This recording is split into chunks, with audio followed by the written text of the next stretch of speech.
ನಮಸ್ಕಾರ ಸ್ನೇಹಿತರೆ, ಪಿ ಮೀಡಿಯಾಗೆ ಸ್ವಾಗತ ಸುಸ್ವಾಗತ. ಸ್ನೇಹಿತರೆ, ಇನ್ನೂ ನಮ್ಮ ಚಾನಲ್ನ ಸಬ್ಸ್ಕ್ರೈಬ್ ಮಾಡ್ಕೊಂಡಿಲ್ಲ ಅಂದರೆ ಈಗಲೇ ಸಬ್ಸ್ಕ್ರೈಬ್ ಮಾಡ್ಕೊಳ್ಳಿ ಮತ್ತು ಪಕ್ಕದಲ್ಲಿರೋ ಬೆಲ್ ಐಕನ್ನ ಕ್ಲಿಕ್ ಮಾಡಿ ನೋಟಿಫಿಕೇಷನ್ ಆನ್ ಮಾಡಿ. ಸ್ನೇಹಿತರೆ, ವಿಡಿಯೋನ ಆದಷ್ಟು ಸ್ಕಿಪ್ ಮಾಡಿದೆ ಕೊನೆ ತನಕ ನೋಡಿ. ಸ್ಕಿಪ್ ನೋಡ್ತು ಅಂದರೆ ವಿಡಿಯೋ ಬಗ್ಗೆ ಅಷ್ಟು ಇನ್ಫಾರ್ಮೇಷನ್ ನೀವು ತಿಳ್ಕೊಳ್ಳೋಕ್ಕೆ ಸಾಧ್ಯವಾಗೋದಿಲ್ಲ ಸ್ನೇಹಿತರೆ. ಆದ್ದರಿಂದ ವಿಡಿಯೋನ ಕೊನೆ ತನಕ ನೋಡಿ ಅಂತ ಹೇಳ್ತಾ, ಹಾಗೆ ವಿಡಿಯೋ ಇಷ್ಟ ಆಯಿತು ಅಂದರೆ ಲೈಕ್ ಮಾಡಿ ಅಂತ ಹೇಳ್ತಾ, ಇವತ್ತಿನ ಒಂದು ವಿಡಿಯೋದಲ್ಲಿ ಭಾರತೀಯ ರೈಲ್ವೆ ಇಲಾಖೆಯಲ್ಲಿ ರೈಲ್ವೆ ಪ್ರೊಟೆಕ್ಷನ್ ಫೋರ್ಸ್ನಲ್ಲಿ ಅಗತ್ಯ ಇರುವ ಸಬ್ ಇನ್ಸ್ಪೆಕ್ಟರ್ ಹಾಗೂ ಕಾನ್ಸ್ಟೇಬಲ್ ಹುದ್ದೆಗಳ ಭರ್ತಿಗೆ ಕಿರು ಅಧಿಸೂಚನೆಯನ್ನು ಹೊರಡಿಸಲಾಗಿದೆ. ಸ್ನೇಹಿತರೆ, ಹುದ್ದೆಗಳ ಭರ್ತಿಗೆ ಸಂಬಂಧಿಸಿದಂತೆ ಹುದ್ದೆಗಳ ಸಂಖ್ಯೆ ಎಷ್ಟಿರುತ್ತೆ, ಕರ್ತವ್ಯ ಸ್ಥಳ ಯಾವುದು, ಶೈಕ್ಷಣಿಕ ಅರ್ಹತೆ ಏನು, ವೇತನ ಎಷ್ಟಿರುತ್ತೆ, ಆಯ್ಕೆ ವಿಧಾನ ಹೇಗಿರುತ್ತೆ ಅನ್ನೋದ್ರ ಬಗ್ಗೆ ಇವತ್ತಿನ ಒಂದು ವಿಡಿಯೋದಲ್ಲಿ ತಿಳ್ಕೊಳ್ತಾ ಹೋಗ್ತೀರಾ ಸ್ನೇಹಿತರೆ.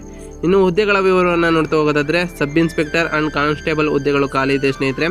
ಕರ್ತವ್ಯ ಸ್ಥಳ ಯಾವುದು ಅಂತ ಕೇಳೋದಾದ್ರೆ, ಹುದ್ದೆಗಳಿಗೆ ಆಯ್ಕೆಯಾದ ಅಭ್ಯರ್ಥಿಗಳು ಭಾರತದೆಲ್ಲೆಡೆ ಕರ್ತವ್ಯವನ್ನು ನಿರ್ವಹಿಸಬೇಕಾಗಿರುತ್ತೆ ಸ್ನೇಹಿತರೆ. ಇನ್ನು ಖಾಲಿ ಇರುವ ಒಟ್ಟು ಹುದ್ದೆಗಳ ಸಂಖ್ಯೆಯನ್ನು ನೋಡ್ತಾ ಹೋಗೋದಾದ್ರೆ, ಒಟ್ಟು 4660 ಹುದ್ದೆಗಳ ಭರ್ತಿಗೆ ಅರ್ಜಿಗಳನ್ನು ಆಹ್ವಾನಿಸಲಾಗಿದೆ ಸ್ನೇಹಿತರೆ. ಸಬ್ ಇನ್ಸ್ಪೆಕ್ಟರ್ ಹುದ್ದೆಗಳು 452 ಹುದ್ದೆಗಳು ಖಾಲಿ ಇದೆ ಸ್ನೇಹಿತರೆ. ಇದಕ್ಕೆ 35,400 ಸಂಬಳ ಇರುತ್ತೆ ಸ್ನೇಹಿತರೆ. ಇನ್ನು ಕಾನ್ಸ್ಟೇಬಲ್ ಹುದ್ದೆಗಳಿಗೆ 4,208 ಹುದ್ದೆಗಳು ಖಾಲಿ ಇದೆ. ಇದಕ್ಕೆ 21,700 ಸ್ಯಾಲರಿ ಇರುತ್ತೆ ಸ್ನೇಹಿತರೆ. ಇನ್ನು ನಿಗದಿಪಡಿಸಿರುವ ಶೈಕ್ಷಣಿಕ ಅರ್ಹತೆಗಳು ಏನು ಅಂತ ಕೇಳೋದಾದ್ರೆ ಸ್ನೇಹಿತರೆ, ಸಬ್ ಇನ್ಸ್ಪೆಕ್ಟರ್ ಹುದ್ದೆಗೆ ಯಾವುದೇ ಮಾನ್ಯತೆ ಪಡೆದ ವಿಶ್ವವಿದ್ಯಾನಿಲಯಗಳಿಂದ ಪದವಿಯನ್ನು ಹೊಂದಿರಬೇಕಾಗಿರುತ್ತೆ ಸ್ನೇಹಿತರೆ. ಇನ್ನು ಕಾನ್ಸ್ಟೇಬಲ್ ಹುದ್ದೆಗೆ ಯಾವುದೇ ಮಾನ್ಯತೆ ಪಡೆದ ವಿಶ್ವವಿದ್ಯಾಸಂಸ್ಥೆಯಿಂದ 10ನೇ ತರಗತಿ ಅಥವಾ ತತ್ಸಮಾನ ಶೈಕ್ಷಣಿಕ ಅರ್ಹತೆಯನ್ನು ನೀವು ಹೊಂದಿರಬೇಕಾಗಿರುತ್ತೆ ಸ್ನೇಹಿತರೆ.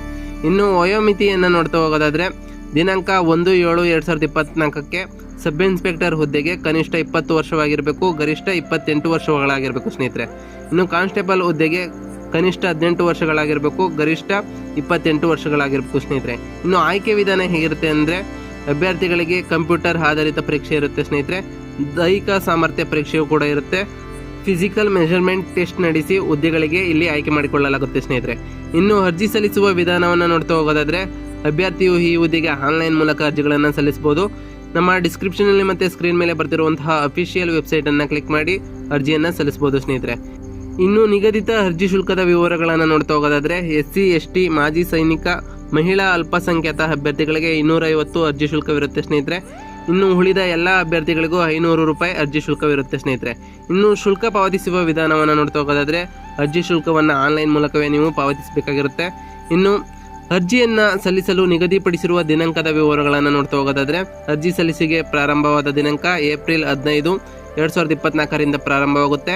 ಅರ್ಜಿ ಸಲ್ಲಿಕೆಯ ಕೊನೆಯ ದಿನಾಂಕ ಮೇ 14, 2024 ಆಗಿರುತ್ತೆ ಸ್ನೇಹಿತರೆ. ಇನ್ನೂ ಅರ್ಜಿ ಸಲ್ಲಿಕೆ ಪ್ರಾರಂಭ ಆಗುತ್ತೆ ಅಂತ ತಿಳಿಸಿದ್ದಾರೆ ಸ್ನೇಹಿತರೆ. ಅಪ್ಲಿಕೇಶನ್ ಅನ್ನ ಅವಾಗಲೇ ನೀವು ಹಾಕಬೇಕಾಗಿರುತ್ತೆ. ಈ ವಿಡಿಯೋ ಇಷ್ಟ ಆಗಿತ್ತು ಅಂದ್ರೆ ನೀವು ದಯವಿಟ್ಟು ಲೈಕ್ ಮಾಡಿ, ಶೇರ್ ಮಾಡಿ, ತಪ್ಪದೆ ಸಬ್ಸ್ಕ್ರೈಬ್ ಮಾಡಿ ಅಂತ ಹೇಳ್ತಾ ಮತ್ತೊಂದು ವಿಡಿಯೋದಲ್ಲಿ ಸಿಗ್ತೀನಿ. Thank you for watching.